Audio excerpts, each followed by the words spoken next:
This wasn't hard physically. It's hard to admit. David Goggins says everyone is dealt a bad hand. The first challenge in his book, Can't Hurt Me, asks one simple question. What's actually holding you guys back? So today I'm figuring out what's limiting my growth and holding me back. No excuses, no stories, just the truth. I'm sharing my part, and I want you to figure out yours. That's about it, guys. So specifically, I'm going to read this off his book.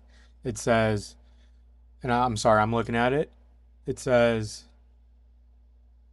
what kind of bullshit are you dealing with? Are you getting beaten, abused, bullied? Do you feel insecure? Maybe your limiting factor is you are growing so supported and comfortable you never push yourself. What are the current factors limiting your growth and success? Is someone standing in your way at work or school? Are you underappreciated and overlooked for opportunities? What are long odds? What are your long odds? What odd? Oh, my bad, guys. Just mumbling. We'll get to that in a second. What's standing your way? Break out the journal, and pretty much write them out in minute detail and list them. So that's what we're gonna list.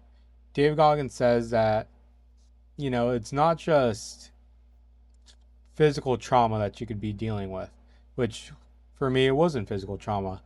We'll get to that in a second. People hear bad hand, they usually think about trauma or abuse.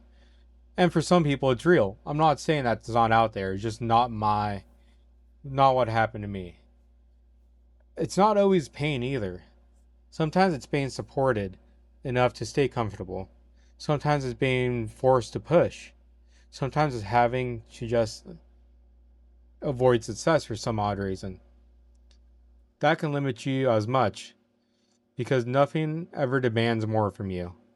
So now we're gonna get into it, guys, and we're gonna do a little time lapse. I'm gonna write down exactly what my list is, and after that we're gonna get to kind of talking about the list and what was my bad hand, what made me gain 150 pounds from my heaviest that I was until the heaviest I was 10 years ago compared to what I am now, or was 6 months ago. So I want you guys to break out your journals, and while the time lapse goes, or pause the video, and just let's do this together. You don't have to share yours. I know he wants you to share it.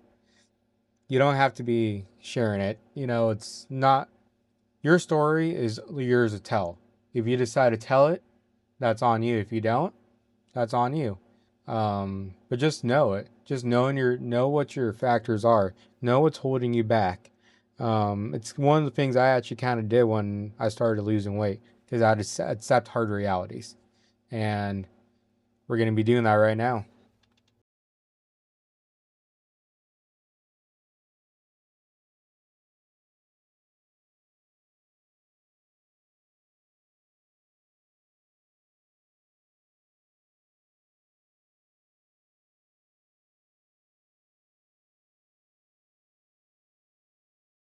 All right, so I wrote down some of my stuff. I had some typed in already, and I just wanted to make sure I looked at them. So I'm gonna tell you guys what's limiting me. I get teary eyed. I'm sorry. But yeah. So one is comfort. I get too comfortable in life, if I'm being honest with you. Going off, let's say, an old job. So let's start from the beginning. 16 years old, high school wrestler. Pretty good one at that. I didn't know what I wanted to do in my life. Got recommended something called Fire Cadets. Did that.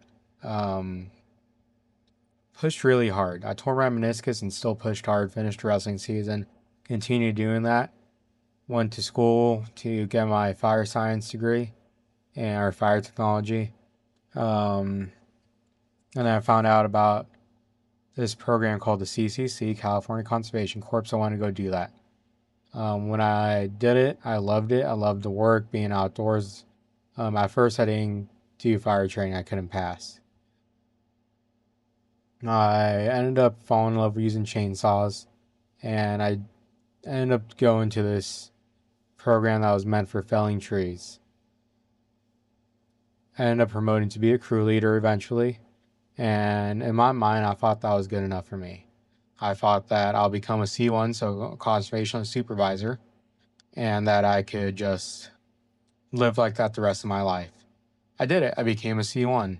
Um, I got my fire stuff taken care of, so I had all my fire certifications. I was like, I'm going to be a hand crew, firefighter, supervisor for the rest of my life.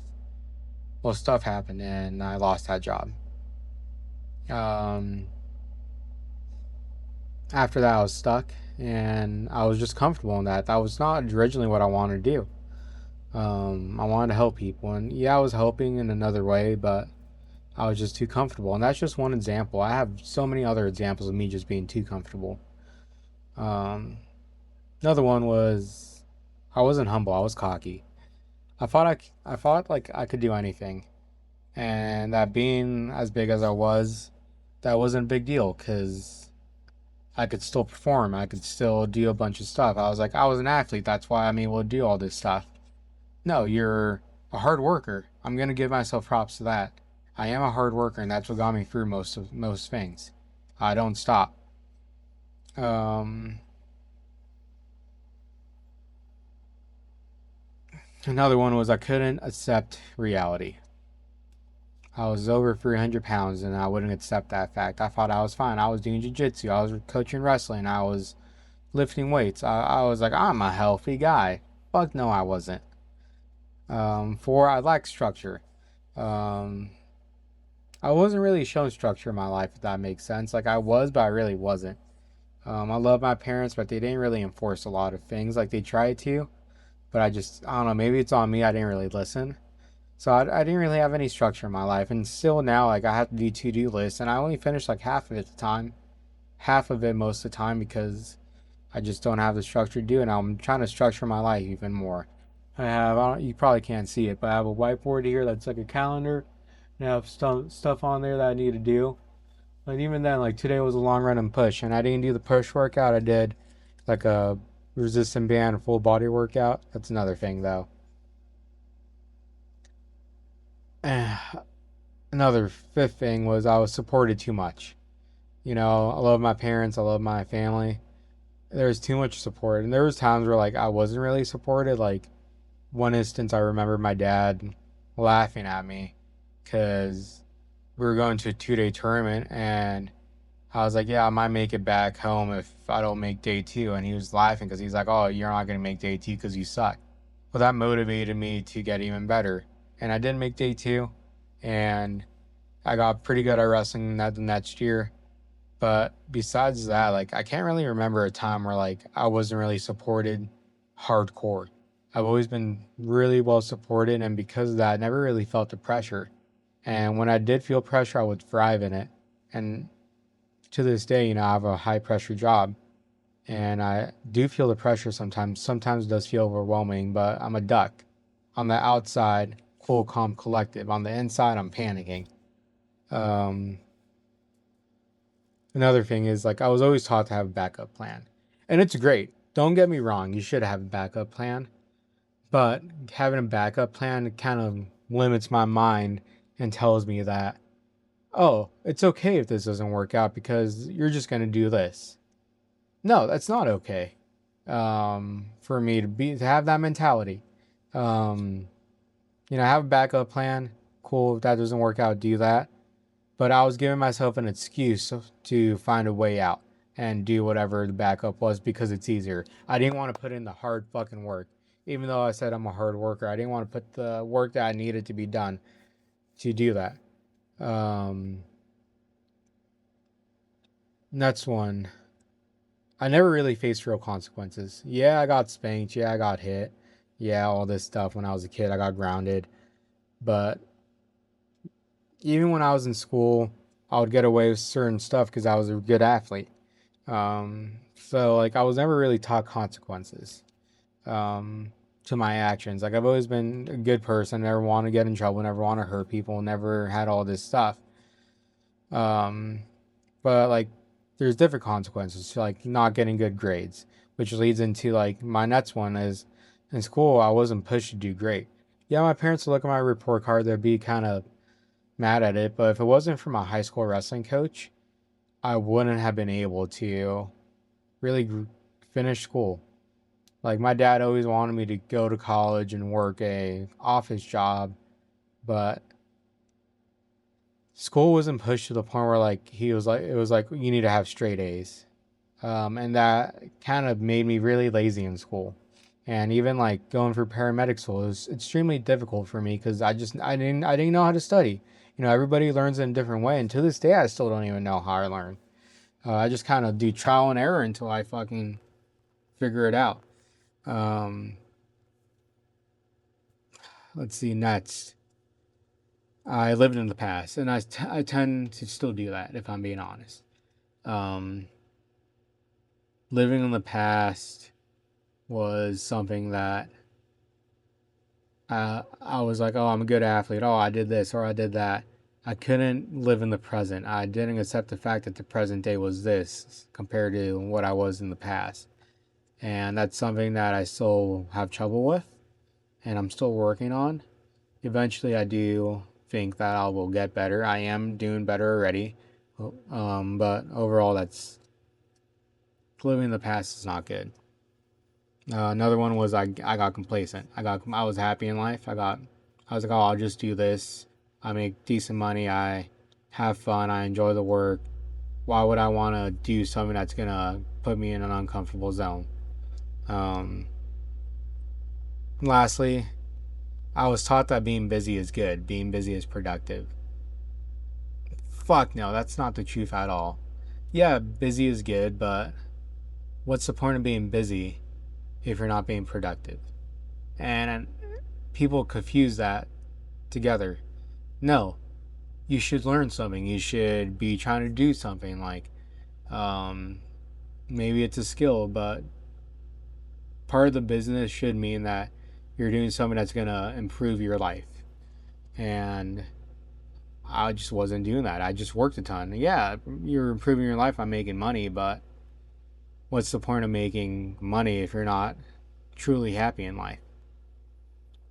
But those are my kind of limiting factors. Another one that I just remember now is my speech. I stutter. I don't have clear speech. I have a lisp. I have a speech impediment. I have all these other limiting factors like I'm bilingual. I speak Spanish. Um, when I speak to other Spanish speakers, they try to speak to me in English because they're like, oh, he doesn't know. When I speak to other English speakers, they're like, we don't fully understand what you're trying to say. Um, so that's another limiting factor of mine that I'm working on right now too. But those are that's what's holding me back, guys. I'm sure I can think of 20 other things, but those are like some of the main things I can think of off the top of my head in a minute. Now, you guys are feel free to share it. You guys can share it in the comments. You guys could tag me in a video. You guys send me a message privately. But what are your guys' factors holding you back? I need you guys to accept what's holding you back so you can improve and do better. This is challenge 1 of the Can't Hurt Me. I'm going to be doing every single challenge he has in the book. It's, I believe, 10. As I read and get to each chapter, I'll be kind of doing a video on that. Anyways, I hope you guys have enjoyed. I am Chojing. I am on a weight loss journey and a running journey. If you guys enjoy this content, feel free to subscribe. And yeah, I hope you guys enjoy and you guys have a great day. Thank you for your support.